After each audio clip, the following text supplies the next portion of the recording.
All right. Welcome, everyone. Thank you for being here today. We're so grateful to have you present for this great seminar today. I'm Ashley Peterson. For those of you who don't know me, I'm on the Real Property Executive Committee, and I'm a co-chair of the Health and Wellness Committee with John Richards. We're super excited to launch this Health and Wellness Committee and have some great events for you, including this one as our launch for the Health and Wellness Committee. We have a yoga session this Saturday at 10 a.m., which is free, so hopefully you'll join us for that as well. And without further ado, I'll introduce our renowned speaker. We have Ritu Goswami here today. She's a lawyer and productivity specialist, and she's the best-selling author of The New Billable Hour, Bill More Hours, Be More Productive, and Still Have a Work-Life Balance, as well as The Holistic Lawyer, Use Your Whole Brain to Work Smarter, Not Harder. Ritu is the creator of the New Billable Hour system, which helps lawyers increase their productivity by billing themselves first. And she teaches the system directly to lawyers in a way that's engaging, fun, and practical. So with that, I will let Ritu take it away, and she has some fun activities for all of us today. I do. It's going to be more like a workshop than a seminar, but we'll see. And thank you all for those of you having your cameras on, and I know you might need to come and go. We're going to be doing some participatory things, and maybe you'll turn on your camera then. But I'd like to start with a centering, sorry, my voice is all weird, centering a breathing exercise. So everybody, please find a comfortable seat. Comfortable posture, but I'm assuming you're all seated. You can let your eyes close or just take the gaze away from your screen. Take anything out of your hands. Relax, maybe in your lap, sitting up tall but not rigid, relaxed posture, and just drop into your breath, into your body.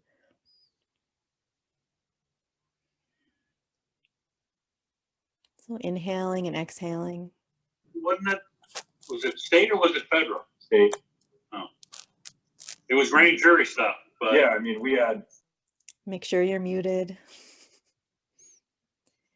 And just noticing the breath. And even when we have a distraction like that, noticing what that does to us and how can we bring our breath back, because life is full of distractions. How can we come back to this moment? So deep inhales, deep exhales, noticing the quality of your breath. Is it choppy? Is it smooth? The speed? Are you breathing quickly? What happened before here that made your breath come quick? Can you slow it down? And where are you breathing? Are you breathing in your chest or in your belly? Or you can't tell? Just noticing. So just observing our breath, the act of observing our breath influences our breath. So this is something you can do at any time, anywhere with your clients. Just observing. And then we're going to slow down the breath by focusing on the exhales. So after you inhale next, focus on the exhale, and exhale maybe a little more than usual, where it's a little uncomfortable, letting go a little more. We tend to hold our breath. We tend to hold on, and that creates anxiety and stress. And we're not breathing. We're not able to breathe in all the way. So exhaling all the way, and then a little more, and then allowing the inhale to come in. And if this is new to you, don't worry about it. Just imagine that a breath is coming in and coming out, and you're focusing on the exhale. So on your own, just putting more attention on the exhale than the inhale, and this does calm down the nervous system. Helps us bring a relaxation response, a place where we can learn and relax and access higher order thinking. So a few more breaths like that on your own.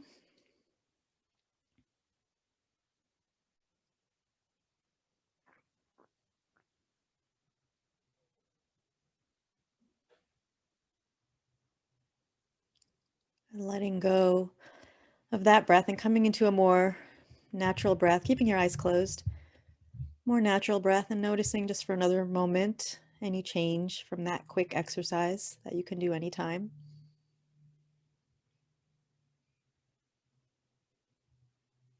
And then beginning the gentle transition back to here, to this meeting. So keeping your eyes closed, maybe taking any movement or stretching, finding relaxation, and then resisting the urge to look at your screen. Look off into the distance, perhaps, maybe out a window, letting your eyes blink, and come back with a soft gaze. We tend to overuse our eyes, especially now since we're on the screen so much more. So can you kind of look through the screen instead of at it? And can you relax your eyes? My Qigong teacher says to look, or we actually see from the back of our head, from, inside the back of our head. Can we see through our eyes instead of with our eyes? Sometimes we have to look with our eyes, like really detailed. But when we're having a meeting and we're talking, I'm not going to have any PowerPoint for you to read, so you can just relax your eyes. But in saying that, I would like you to put your cameras, and I will be removing my spotlight at some point. So welcome. I'm so glad so many of you are here. Thank you for the introduction, Ashley. So my name is Ritu. You can find out more about me on my website. It's ritugoswami.com. I have a podcast. It's called the New Billable Hour Podcast. Please check that out wherever you get your podcasts. I talk about different topics such as this one, and that's how I came up with this title. I did a podcast called Respect Your Own Boundaries, and it had like the most downloads. So my podcasts are me talking, actually with the same background, about 5 minutes. And yeah, I do some breathing, so definitely check that out. I'm a coach. I work exclusively with lawyers with a focus on women of color law firm owners, but I do work with all lawyers to help you live your best life while making a greater impact with your law practice. And I'm gonna give you a taste of what I do with my clients and all my different programs today. So boundaries, that's the topic, I think, of the year. It's my topic of the year of 2021 in my personal and professional life. As lawyers, we have difficulty setting and maintaining boundaries with clients. And I imagine in other areas of our lives too, in our personal lives and how we approach different things, how we take care of ourselves. We have difficult creating these separations or these, they're not really division, but boundaries. I read somewhere that boundaries are terms and conditions for how we want to be treated. And so I was like, the lawyers need to hear this. So these are our terms and conditions, how we need to be interacted with. And that is, if you learn nothing today, boundaries are for us, for the boundary maker, for the lawyer. That yes, we need to tell other people what our boundaries are, and people need to honor our boundaries. But if we don't even know them and we don't respect our own boundaries, we can't expect anyone else to do that. So we always start with ourselves. And when we don't establish boundaries and then we let others decide how to treat us, we're going to do some role playing about that. We end up blaming them. And then and I put this in the description, we could burn out or lash out, probably both. So that's the condition of the law practice right now. And we're looking at wellness. And I know you all know how to take care of yourselves. And we know how to do it intellectually. We have the knowledge, but why aren't we doing it? Why are boundaries so difficult? And one thing I wanted to put out there is that often we think boundaries are very rigid and cold, and we want to be present with our clients. I'm imagining my audience now hopefully wants to be that kind of lawyer who cares about our clients and everyone around us. We want to be available and accessible. We have legal, ethical, maybe even moral obligations as lawyers, and we want to serve our clients. So how can we hold boundaries authentically while being present? So that's what we're going to talk about today. It's a balance, it's a journey, it's a process. There's no answer. And so we're going to work together today, and hopefully most of you can stay till the end. You're going to leave with an action item that you are going to do in your own law firm. So I have a question. Oh, I don't know how to do this. So we're small enough. Is it okay if I take off my spotlight? I think so. Yeah. It says remove spotlight because I want to see everybody, but I don't want to see Ashley. Ashley, could you? I want to see everybody. Okay. How do I look in gallery? Okay. So now I see you all. Who do you think has this is my question. I was going to do a poll, but I think I'm just going to ask you. and you can like raise your hands or whatever. Who do you think has the power in the attorney-client relationship? Is it the attorney? I know you're not going to answer. Don't worry. Think about it. Does the attorney have the power? Does the client have the power? Somebody else? Nobody? Both? John, what did John say? I would say it's a symbiotic relationship. In some Symbiotic. context, the client has more power, and in some context, the attorney has more power. So I don't tend to really look at it as a power relationship, but if I had to, that's what I'd say. Thank you. Good answer. Anyone else? I would say ethically, the client's interests control. So from that perspective, it's the client who has the power. But I do agree with John that, there's a symbiotic relationship. That I like how you're talking about their interests control, and that gives them power, right? Gives them like standing or influence over their case. Anyone else? I also agree with the two other attorneys in that the client has some power or leverage in the relationship, but at the same time, lawyers are the ones who are informed of the legal rules and the legal ethics rule as well when it comes to the attorney-client relationship or privilege, etc. So I think in a sense, in reality, attorney might have some leverage that might not have been given if it were not for their knowledge. Nice. Anyone else?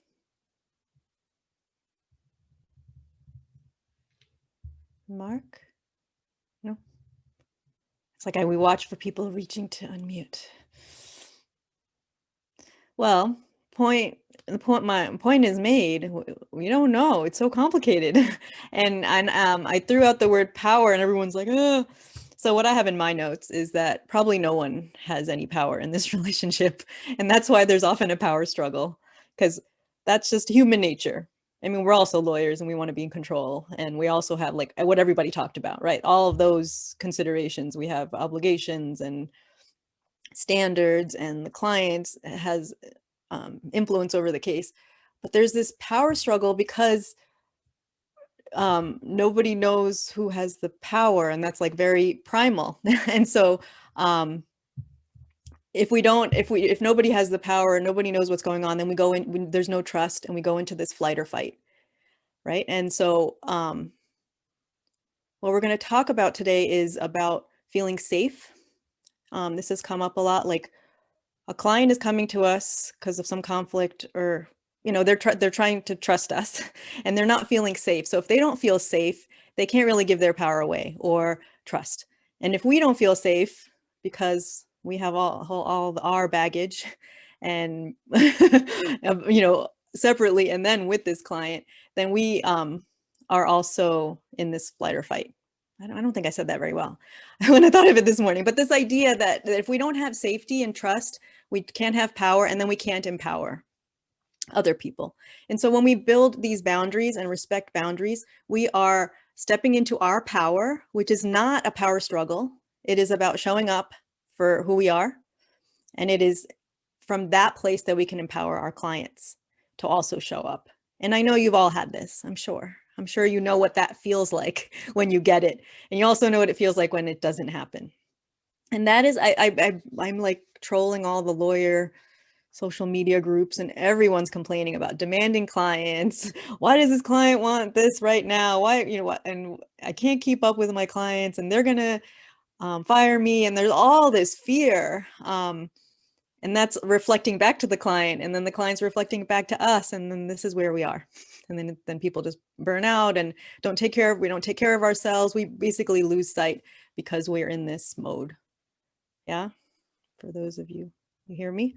So that's the serious part. Today we're going to do some exercises, breakout conversations, role play, group discussions, and have lots of fun and laugh, I hope, because it's, pandemic and stuff. So we're going to start with a breakout group. So Micah, could you please set those up and I'll let you know when. So please participate. And if you don't want to put on your camera, you don't have to, but it might be easier to talk with them. So you'll be with one other person in a breakout room for about 5 minutes. And I would like you to take turns, introduce yourselves. Maybe you'll meet someone new or somebody you already know. And then take turns speaking and listening. It's amazing. We need practice in that. And talk about what's your biggest challenge holding boundaries, especially with clients, but wherever, with your kids, with your staff, whatever that means to you. And then what I want you to do, I want you to not solve anything for your partner. You're going to listen to them. You can take some notes and then you're going to post, this is a little complicated. You're going to post your partner's challenge in the chat. This is going to keep you alive and present. So you're going to share with your person, and then in the chat, you're going to put their challenge, and then we're going to see a nice accumulation of challenges. Is everyone clear? Are you in? Are people leaving? That's fine. That's fine. The people who need to be here are here. Okay, we're ready. Micah, so like 5 minutes, and then you can bring them back. Sure. Find out. Yep. Cut off. How'd you do? How'd it go? Good. Yeah? Cut off. All mid-sentence. right. We lost some people. I hear they may come back. I don't know. But I like to break things. So here we are. Okay. So there's nothing in the chat. Oh, you know what? The chat. Oh, there is. No, there isn't. Micah, can people put things in the chat? I'm Yeah. sorry, say again? Can they use the chat? Yes, everyone's allowed Oh, to. did you all use the chat in your breakout rooms? We didn't use it in the breakout rooms. Okay. Okay, so you're back. Now put in the chat what your partner said about their biggest struggle with boundaries, please.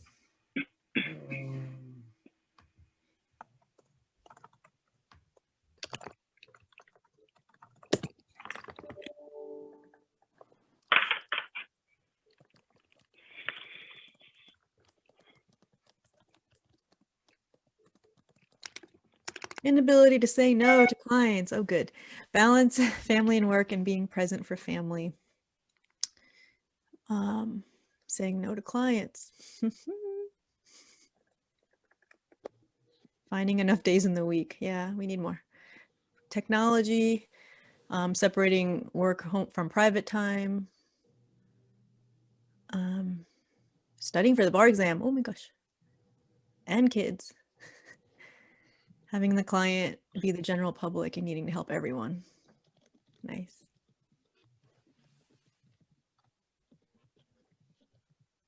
Wanting to do what the client immediately wants. Yep. Oh no, Sean. Sean was alone. I was talking to myself. I should So have if you're joined talking to your room, yourself, put Sean. I was going to say that if somehow your person ran away, put your thing. What is your or tell Okay. us. Yeah. I'll just tell. I just opened my own law firm like a couple weeks back. Getting a lot of calls. It's just me. So I'm struggling with the some issues I'm having is the boundary stuff. Like a lot of people when giving free consults, that's my biggest issue. People want free consults, and after I've done the free consult, they continue pushing for me to review documents, and then they don't want to sign an engagement agreement, and they want me to review more and actually do legal work.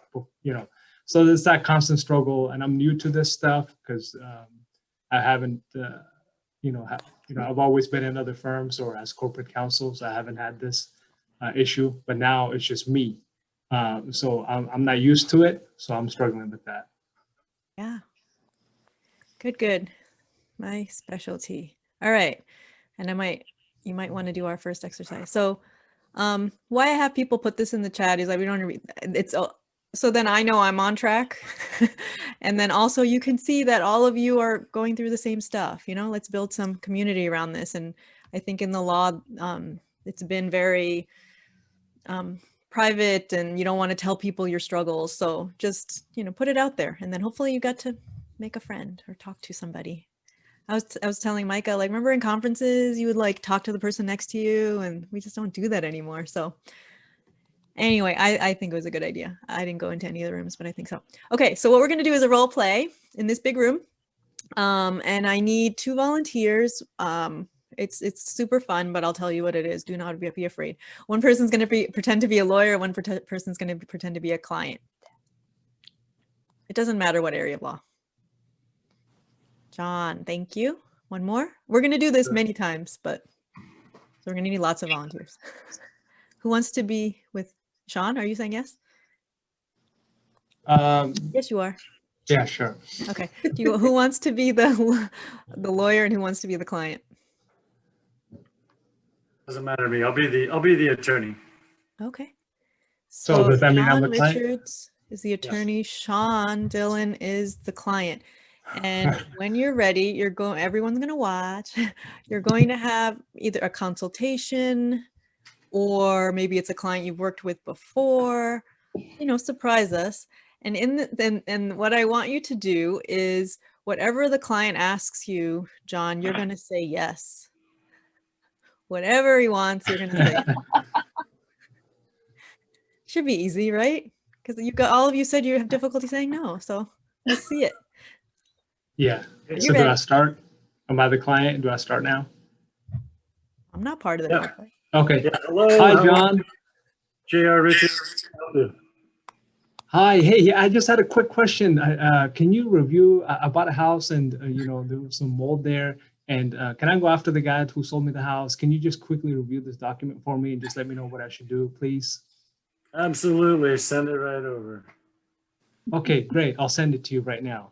I just sent you the purchase agreement, all the disclosures, all the pictures. Can you please review everything and tell me what you think? What should I do? Okay. I mean, you want me to look at it right this very minute, or do you want me to get back to you in a little bit? If you could please review them and let me know what you think.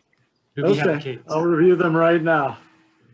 I'm not great at reviewing and talking at the same time, so I have to warn you about that. I see that your email came through and I'll review them right now. Figure it out. Figure out how you're going to review them and talk to him though. Just say yes. I did say yes, I thought. Yeah. Good job. Okay. Okay, I've reviewed the documents. How can I help you? So what should I do? What do you think I should do? Well, you said that you bought the house and there's a bad mold problem. Is that right? Yeah, there was mold. The seller didn't tell me about the mold. And now I have to get all the cabinets replaced. So I want to, you know, how do I get him to pay for it? Well, I see that it's not in the disclosures, so that's good. And I didn't see in the documents, I apologize. Is there an inspection that you did? Yes, I had a house inspection, but it wasn't disclosed in the house inspection because they didn't open the cabinets. So let's move away from subject matter. Sean, ask for more stuff. Okay. Yeah, you're right. Can I go after the seller? You know, can you write a demand letter? Yes. Okay. What if I write a demand letter? You can do that. Okay. How much do you charge for writing a demand letter? Hourly. So I charge hourly money. Okay. Yeah. How long would it take for you to write a demand letter? It depends, but I can definitely write that demand letter for you. Okay. But I need to know how long it's going to take you though. Generally it takes an hour and a half. Okay. So just an hour. So can we just pay you for an hour and you write us the demand letter? Yes. Okay. And then what if we don't get that matter resolved? What if they don't pay me with your demand letter? We'd have to go to the next step. Normally, it's we would demand mediation. Okay. What would you put in the demand letter that what can I just write the demand letter essentially and write what you would write? Yes. Okay. Well, what would you write? What would you tell me to write in there? Well, Okay. I would write what you want me to write. Exactly. Good ending. Thank you. It's Good you're job. supposed Yeah. to be fun, and I saw people laughing, right? Like it's well, I want to hear, how was it, Sean, for you to be the client? That's why I called on you, because I was like, sometimes it's cathartic to be the client. Yeah. I mean, I've never done a role play like this, but I guess it's easy. You just keep pushing. You just ask for things, right? You just ask for free stuff. Yeah. Yeah. I was You know? surprised you said, how much is it going to cost? I'm like, nuh-uh, ask for that for free. It's a letter. Well, you ask how much it's going to cost, and then you ask, can you Do write it. it? And can you just tell me what you're going to write so I can do it myself? I don't know. Oh, I see. You had a plan. Okay. How was it, John, for you? Well, it was really hard to say yes to everything. I realized that I do create a lot of boundaries from the very beginning. Like I would never review documents while I'm talking to somebody.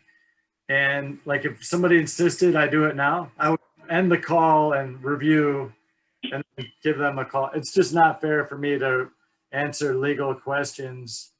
And then I oftentimes phrase responses by, based on what you've told me, based on what I believe you're telling me, rather than actually coming. I mean, I can only go by the facts as you've presented them, so they could actually be different. So I qualify answers in that way, and I just don't say yes to everything. I mean, Yeah. I define the boundaries. I've been through it enough where I just, I've been taken. Sean just opened up, so he's gonna get taken at least, 10. No, he won't, because he's here. So that's also for the newer attorneys here, talk to mentors too.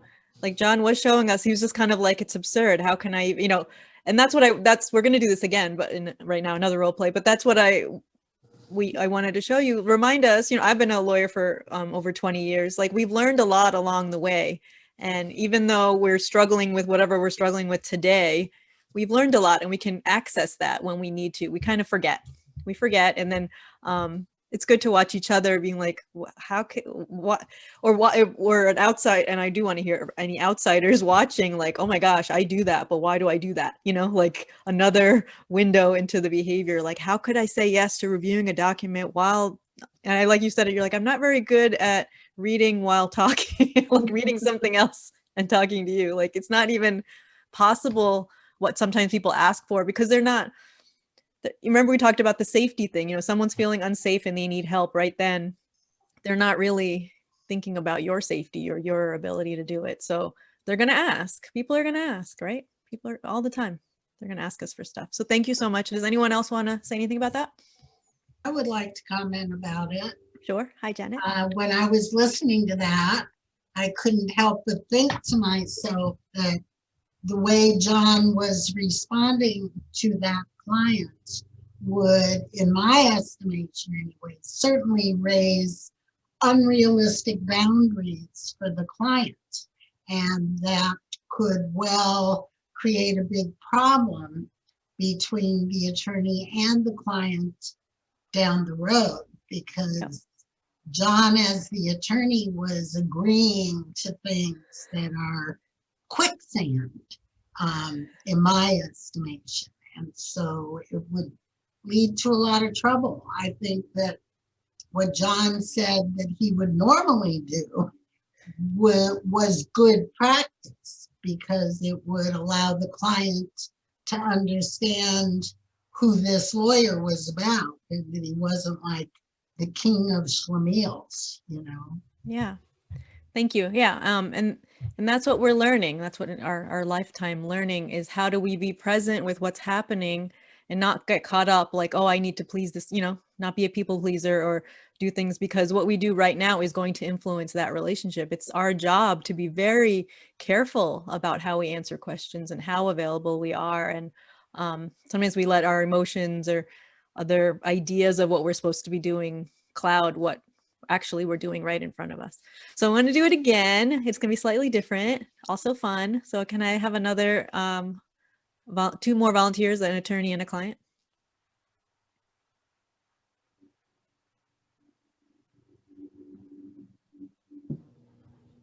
Any of you will do great. Norman, are you volunteering? Maybe. I'm looking at anyone who's I think I would unmuted. say if either one of Or really Anna, good. hi Anna. Me too. I'll volunteer. Sorry, I joined late. I had a meeting that ran Oh, long. you're fine. Join the fun. Okay, so Anna, and who's gonna work with her? You're all nervous. I can work with Anna. Okay, Ashley. Okay, who's gonna be the attorney? Who's gonna be the client? Anna, whatever you want.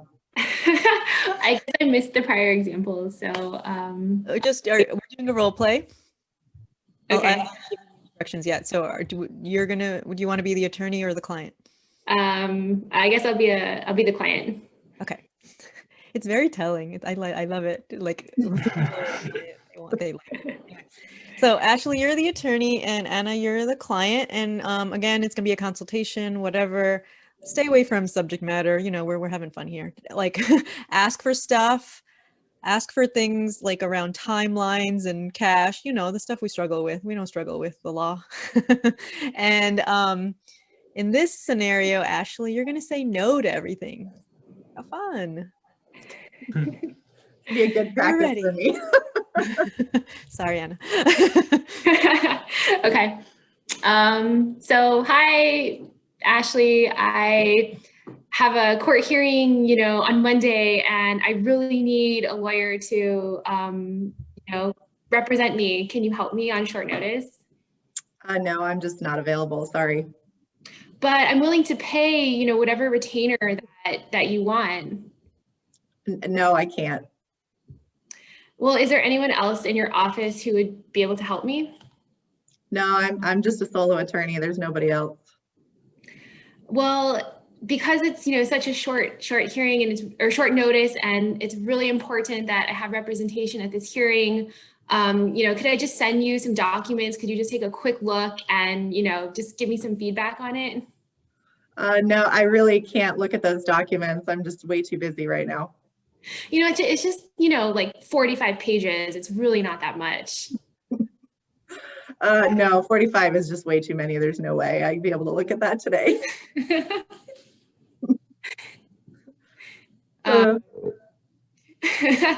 Saying no is much easier. Anything else, Anna? Do you got any last ones? Is there anyone that you could, point me to that might be able to help me on such short notice? No, I can't think of anyone that I could refer you to. Ashley's having a terrible Yelp review. A little too much fun. I know. She's like not even worried. You're not even worried that we're gonna upset this client, and she's gonna give you a bad Yelp review. Start there. Sure. Ashley, why were you having so much fun, and why are you smiling? That was like the opposite of what I do with my clients. So it was like peaceful. You're like, oh, good. I can say what I want to say.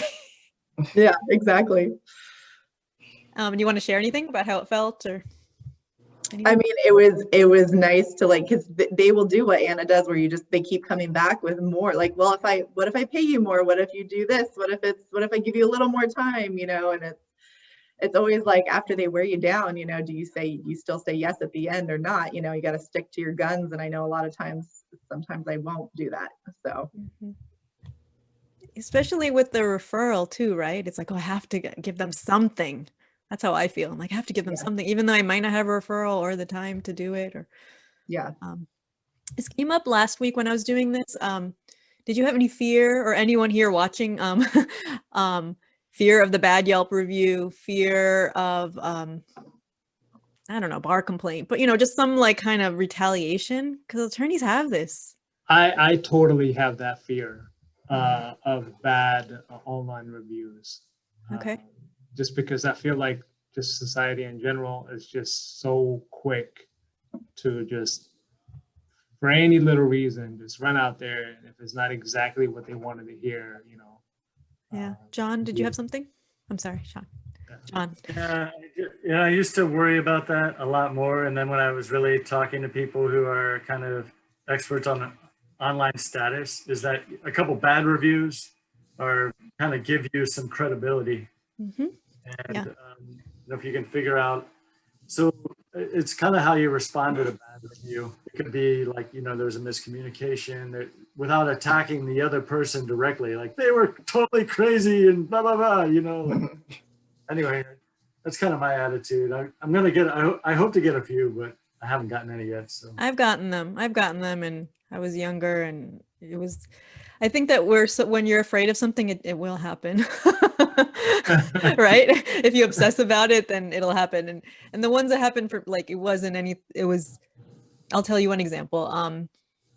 I don't even know, I did not have any contact with this potential client, but I guess he called my office and my assistant, I don't know, told him the price of a consultation. I don't know anything that happened actually, but the review was all this bad stuff about me because I charged for a consultation.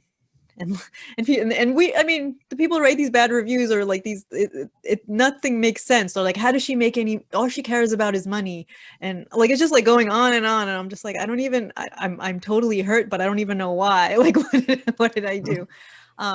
So remember that, like, and it's getting more, like, people now have a lot more time on their hands. So we can't live in fear of that. We just can't. And I think that's all the more reason to be completely present and confident with what you do, and have practices and consistency, and not just at the whim of the person in front of you. So I haven't done this before, but I like this group a lot. I would like 2 people to volunteer and maybe show us some good boundaries, and show us some things that maybe people have, it doesn't matter, any 2 people, about how you can set expectations, and then we'll have a big discussion about it. But I think thank you, Norman. Do you want to be the attorney? Sure. Okay. Who wants to be his client? It'll be fun.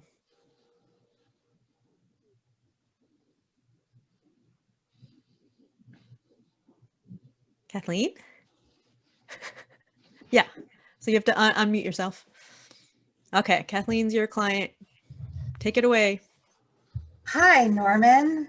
So I have a delicate legal issue that I was hoping that you could help me with. I have to answer a complaint in court next week. And I have a bunch of papers in front of me that I don't understand. So will you help me look at them and tell me what they are, and tell me how I can answer them for this court thing? Well, tell me a little bit more about what the issue is. Why are you being sued? Okay, so I had this contract where I was supposed to pay somebody, and because of the pandemic, I'm having problems paying my bills, so I haven't been able to pay them. I've been trying to work it out with them informally, but they just filed a lawsuit against me. So yeah, I don't know how to move forward and answer this. I'm pretty scared about this because my business is not doing well right now, and this is the last thing that I need. So can you help me?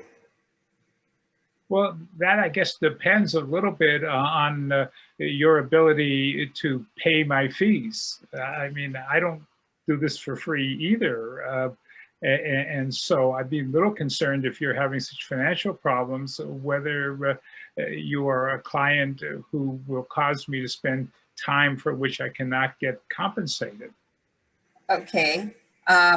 So is there a way that you can help me with the fees so that I can afford it, so that I can get this answer filed. I don't know what's going to happen if I don't get this filed with the court. The papers that I'm looking at look really scary, and it seems like things might get worse for me if I don't do something. Well, let me ask, are you able to provide me with a retainer at the outset so I can have some expectation of compensation? And then we can go from there and see how much time I can devote to your case based on the amount you can provide to me at the outset. Does that have to be money, or can it be something else other than money with a retainer? Well, services? I don't think I need a live chicken or cookies particularly. What else that you have in mind? Well, you know, I had a live chicken. Well, so my business, I do consulting for websites. So can I trade you services? Where do you have a website where I can look at your website and tell you what I think about it, and then you look at my papers and tell me what you think about my papers, and we trade that way instead of with money? Well, I guess I could see you looking at my website and giving you some comments. If I were to do that, I was expecting to pay about $300 for that kind of review. So I think I could maybe look at what you have and let you have a sense of where it might go. If it looks to me like it's going to require a great deal of time, then I'm going to have to tell you that, you know, you'll have to find another lawyer who's willing to either work for less or risk not getting paid.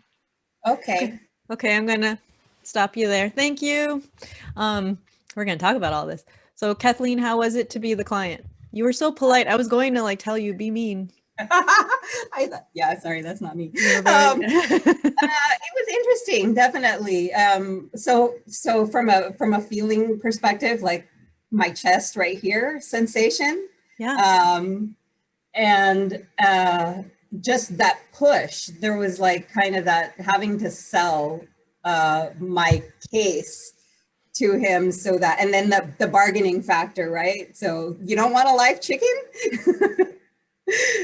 What can I do? You know, so I have to pay you money. So yeah, interesting sensation being on the client side. Thank you. Thank you. How was that, Norman? Well, you know, I've not had to make a living charging for my services. I've always been a salaried employee. So this was a good opportunity for me to deal with somebody who isn't coming ready, willing, and able to pay me what I now think I am worth. And it's something I have been engaged in because I am doing legal consulting and expert witness work. But I haven't actually had to deal with clients who wanted to bargain the price at the outset. So it was a good opportunity to see what that would be like. Thank you. And thank you for putting yourself out there. And I was like, oh my gosh, she's like asking for a retainer. And I'm like, I don't know what's going on here. So thank you for stretching yourself. And I do have some comments, but I want to hear from other people. Can we get some feedback? You know, we're all friends here. Things that seemed you would do differently, or that you liked, or that scared you, or and yeah. Does anyone have anything general? Otherwise I have specific stuff. Danielle, did you?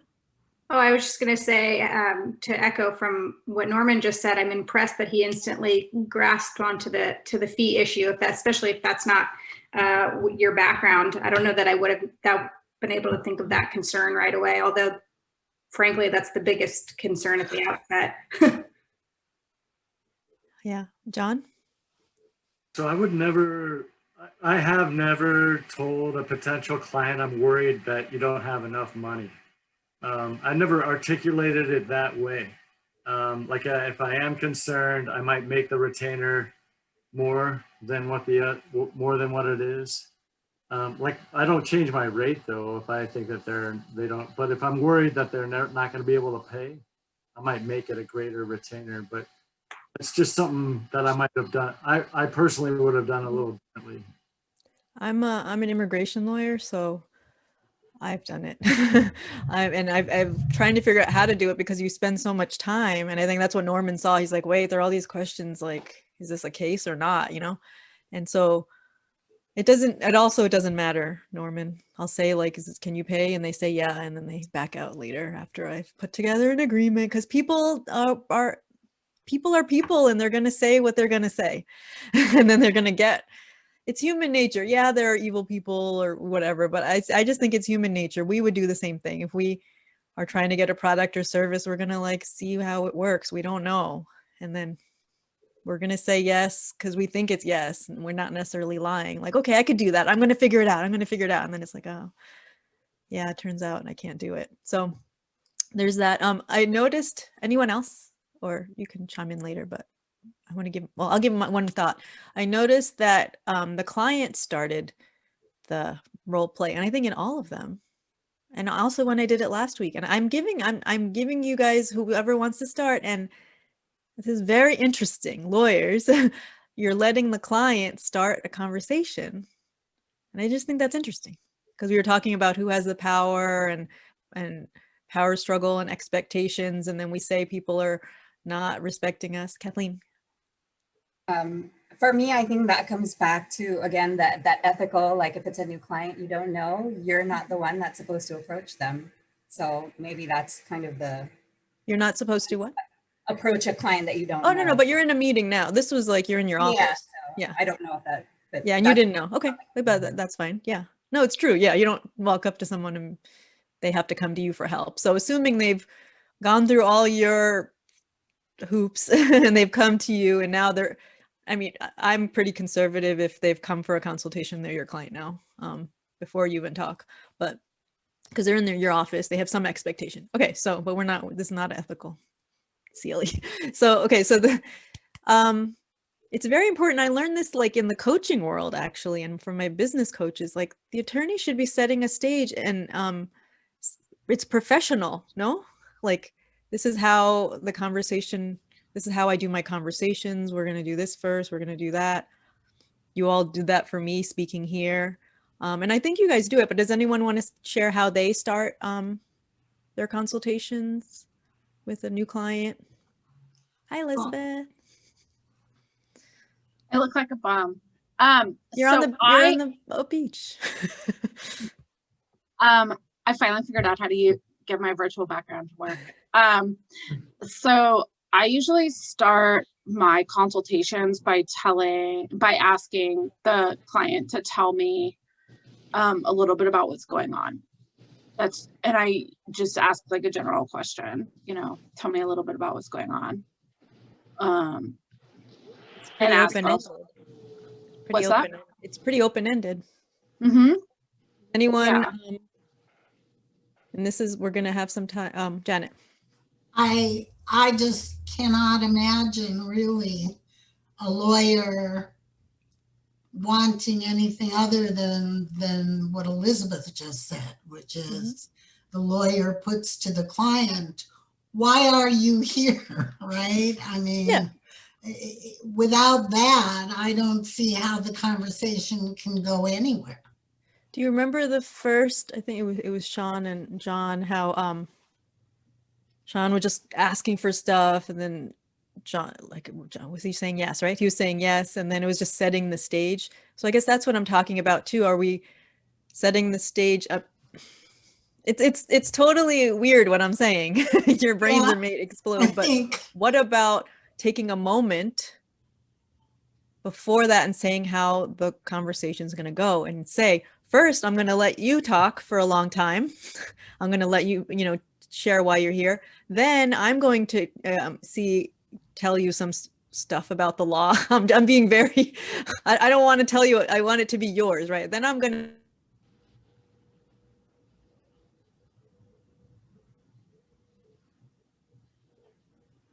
to be trained this outside of the legal world, but why not? What do you guys think? I think that can be helpful. Just kind of sets the kind of like outline of the conversation. Yeah. How it's gonna go. And does anyone have problems with the conversations going too long? Yeah. We can also set time parameters. Okay, I have an hour on my calendar and then I have another call. Well, but I think there is a lot to be learned by the lawyer sitting there and listening to how the client packages their presentation, because you can learn when you're dealing with a client who can't get to the point, who is bringing in an incredible amount of irrelevant materials, or you can learn that the client has completely unrealistic expectations about what the lawyer is going to do for them. And I personally think by allowing the client to take the lead of that initial conversation, you learn a lot about that client that may want you to be like Ashley and tell them, no, thank you, no, under no circumstances am I at all interested in doing this assignment. And I had to say that to some clients. I mean, they just get off on a tangent, and it's like, I agree that that information needs to be found out, and I disagree that you need to give them the lead. I think that, let's say we were going to go buy something, any of us here, or some service or some product, we are going to behave differently or be a different client based on how we're served, no? And how we feel. I personally think that by asking the client to take the lead doesn't mean that there isn't going to be a good exchange like there was with Norman, right? I mean, I think you take reasonable clients all the way to completely unreasonable clients. And I think the lawyer wants to learn which end of the spectrum this person is falling into.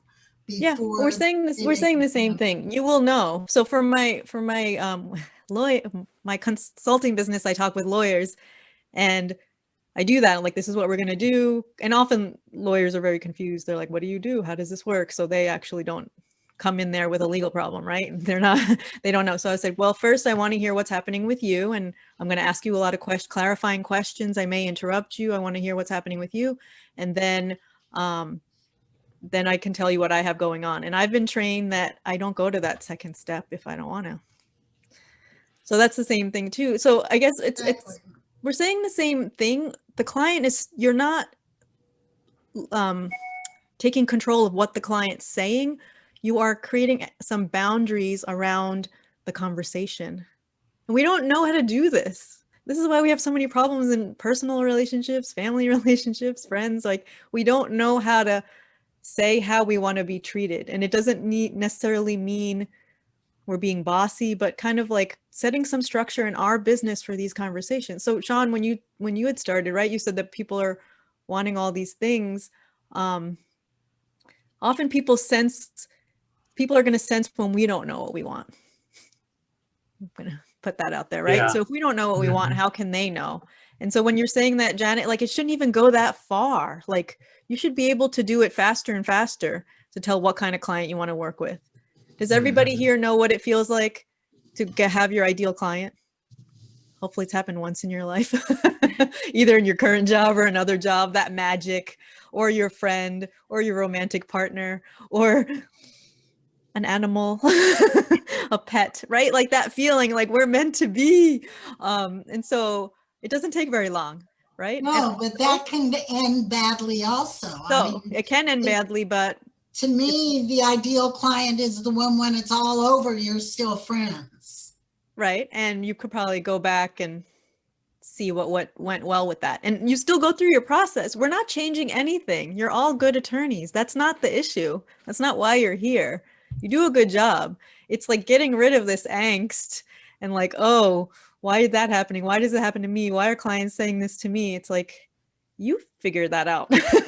Why?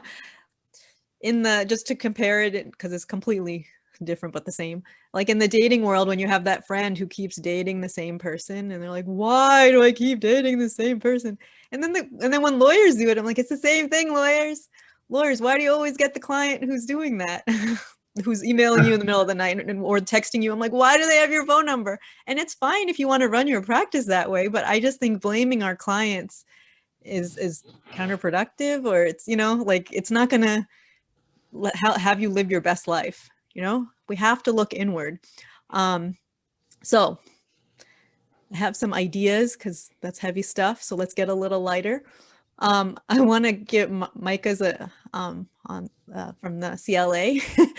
She just backing, but this is still on topic. You do this great thing, Micah. When I send you documents by email, you respond safely received. I've never seen that before, and I'm teaching it to all my clients. I want to teach it to you. Have you guys seen that or done it? That's it. Like, she says, "Thank you, Ritu, safely received." I'm like, I feel so safe. I feel like my heart got to the and I'm like, imagine if someone's sending you legal confidential documents, if you just responded, you know, if we could, or your assistant or whoever. Micah's like, anytime. Where did you learn that, Micah? Do you want to say? Well, it's important to me to feel heard and to be seen. So I want to project that in order to receive it. So that's my thoughts. Nice. Because I was working with one of my coaching clients, and she was just like, we're working with her about this client, and it gets better, and then it doesn't, it gets better, and working on boundaries. And then she's like, we had this great call, and then like on Friday night, she just sent me more documents, but we were done. Like, and she's like, what is she, and you're just going off like we would. What does she think that I'm working on a Friday night? Now what am I supposed to do? Now I'm all stressed out for the weekend.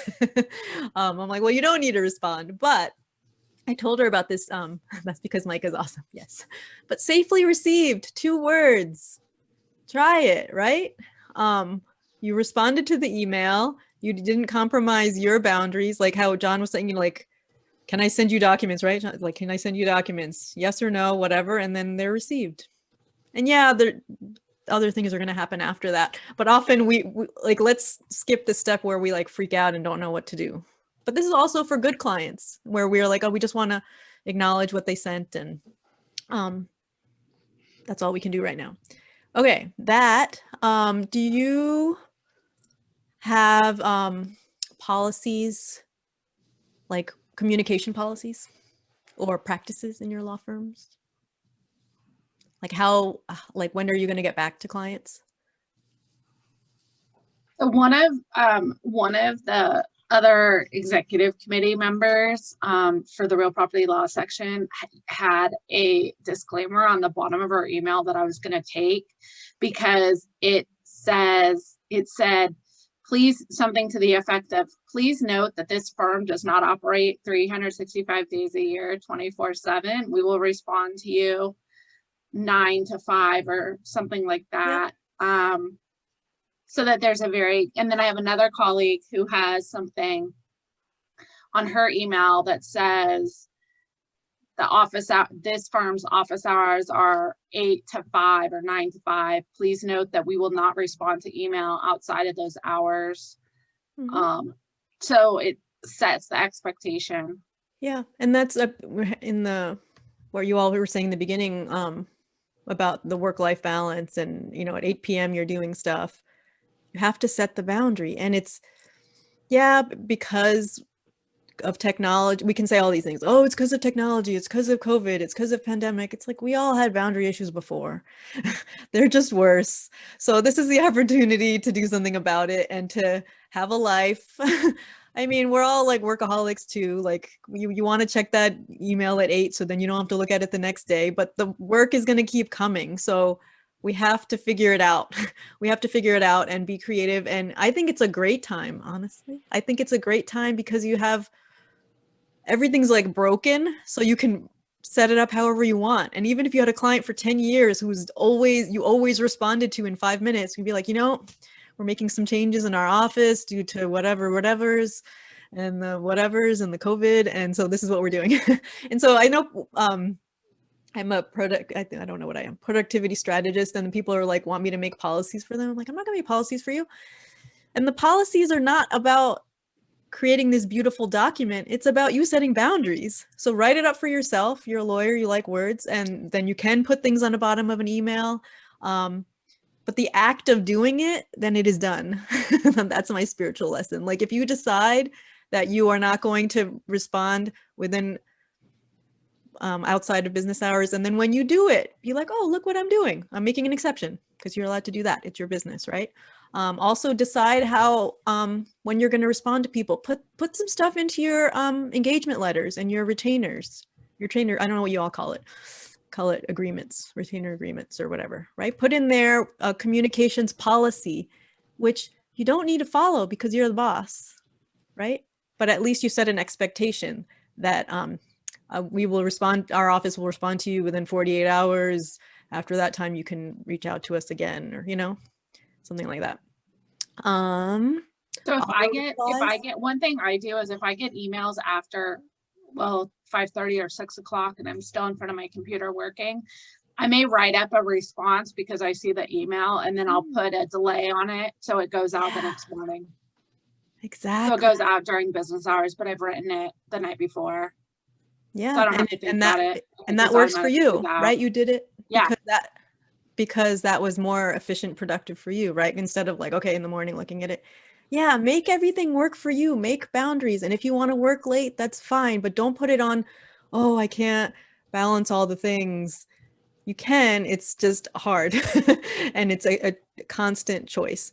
So I think that's all I have. Engagement letters, timelines, expectations. I have my notes, use technology. And that was one example. There's so much technology. I don't even know. I'm not of that age. And I wrote in my notes, use technology and younger people, your children, your interns, your staff, like ask them, be like, you can come to them with any problem. I'm sure they'll solve it. They'll be like, there's somebody who, I don't know, who's like texting me at this time. They'll figure out how to get you out of that situation with you looking good. So there's bots, there's so much goodness. And then I put here too, make a COVID policy. I'm telling everyone this, like make a new policy. That's a new work-life balance policy for you. Okay, so now, good. We are at the action part. You guys made it. You survived me. And I think you're ready for this task. Because, you know, we go to a lot of things and we leaving all happy, like that was great. And then everything goes back to how it is. So what I would like you to take a few minutes right now to write down, type, whatever, an action. What are you going to do in your law firm? What are you going to make? What change are you going to make wherever you are in your evolution of you? What is something that we just talked about, or just something that struck you from everything? You know, how are you going to talk to clients? How are you going to, you know, going back to that challenge? I know people said really big things, balancing family and work, but what is one thing you can do? Something really that you can do. And then we are going to go in breakout rooms again. So don't pretend to do it, really do it. And then you're going to talk to somebody about it, but take some time right now to think about it.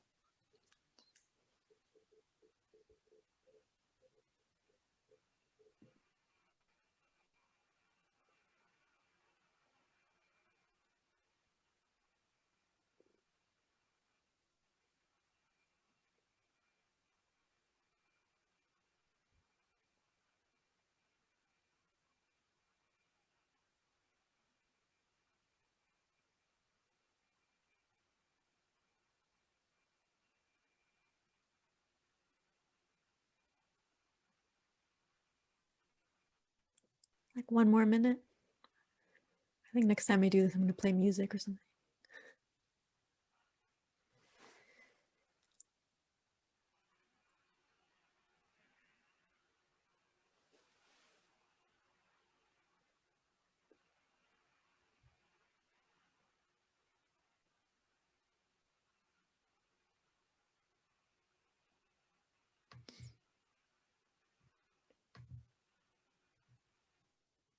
If you want to read the chat, if you have time to do that. The other thing is, does everyone know how to save the chat?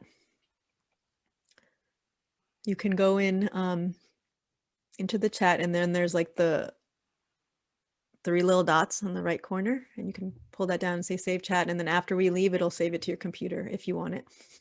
I like to save them because there's some interesting things in there about people's challenges. Okay, Micah.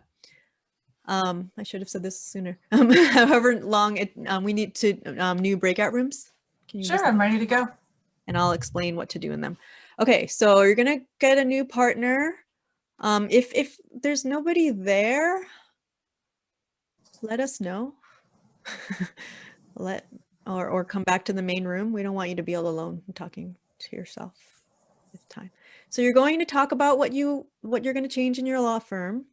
And if we could do the same length, I think, or maybe like 7 minutes. Micah, is that cool? Yes, we can do so. So we can come back and close out. Listen to each other, ask questions, and focus on accountability. You know, we don't have, you're only going to have a few minutes.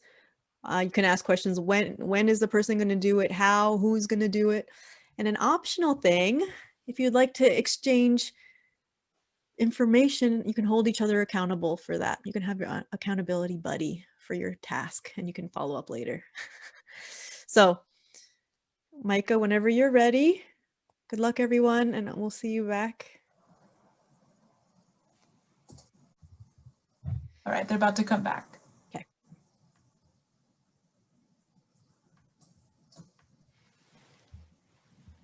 They're not coming back early. Here they come. I love watching you come back. How was it? Good. Good. So you're all the rock stars. As you can see, you're all like the ones who made it to the end, and you look different. At the beginning, you're changed forever, you're transformed. Anyway, so we're just closing out. We just have a few more minutes. Does anyone want to share their action item or anything, comments, questions? We have like 4 minutes. I love JR's action item. And I'm going to actually steal it for mine instead, because I thought it was awesome. He blocks off like a 2-hour window every morning and doesn't do any calls or any emails during that time, so he can actually just get work done. Because I was saying that my struggle is that I will plan calls, I will answer calls, and I will just have things that break up my day so much that I don't have enough block of time to really work on things. So then your billable hours really like suffer from that. So I'm going to totally take advantage of that. So thanks, JR. Good idea. Anyone else? I didn't know his name was JR all this time. Ritu, I just want to say thank you for the seminar. I feel inspired to create more of a balance and change. It's been really helpful. You guys all froze. It's my internet, I think. So I missed it. Did something happen? Was that Anna? Anna yeah, did I freeze? It could have been me. I was just saying thank you. I'm inspired to create more boundaries and start making active changes rather than saying, okay, like this is what I want to do. So thank you. Yeah, good to see you. Good to see you. Can we end with another breathing exercise, a brief one to kind of bring us back in? So find that comfortable posture. You can let your gaze move away from the screen if you would like. Coming into your body, relaxing your hands, your face, your jaw, your forehead. Just bringing in to our breath. Inhaling and exhaling. And knowing you can be present with your breath at any time. So let's take 3 breaths together. This is what I do in my podcast. So exhale everything. Take a deep inhale. Exhale. Again, inhale. Exhale. Last one, inhale. Exhale. You can open your eyes. That was a quickie.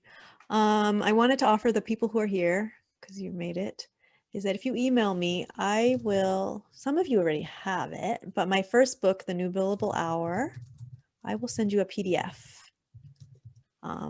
Just email me.